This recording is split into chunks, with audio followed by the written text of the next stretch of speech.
Un nouveau casse à la voiture bélier. Et ce qui interpelle, c'est que c'est la troisième fois en 9 mois seulement que la même boutique de luxe est visée avec le même mode opératoire à Paris. 3 personnes sont en fuite avec un butin dont on ne connaît pas le montant. Les commerçants, les habitants sur place sont exaspérés. Ils l'ont dit ce matin à Kéliane Prévost, Elsa Assalit et Alix Ponsard. Sur le très chic boulevard Saint-Germain, au cœur de Paris, une vitrine détruite et au sol, des débris éparpillés. À l'intérieur, des étals vides. Les enquêteurs cherchent le moindre indice.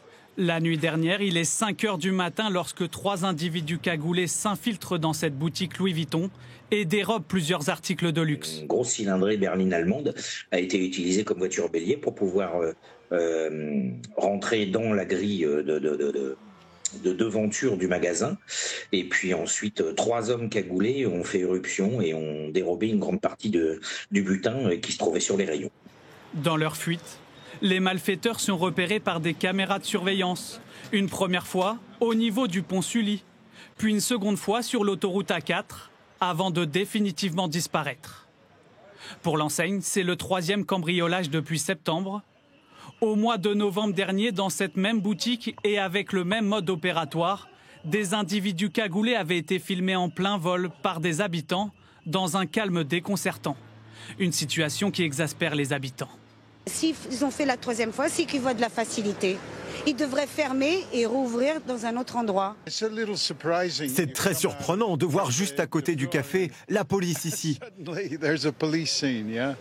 Mais alors, comment renforcer la sécurité de cette boutique régulièrement ciblée par les voleurs? Dans le quartier, les commerçants pointent du doigt certaines lourdeurs administratives. Après, pour protéger, il faut nous demander une autorisation à la mairie, parce que peut-être on peut faire quelque chose, mais sans autorisation, c'est compliqué. Le maire de l'arrondissement, lui, se défend. Soyons sérieux. Vous voyez que c'est un trottoir très limité. Il y a un kiosque à journaux. Donc la vraie question, c'est est-ce que les responsables du magasin peuvent renforcer cette porte? Pour installer de tels dispositifs, comme on en voit sur ces images, le temps d'obtenir les autorisations et de faire les travaux peut prendre jusqu'à 18 mois.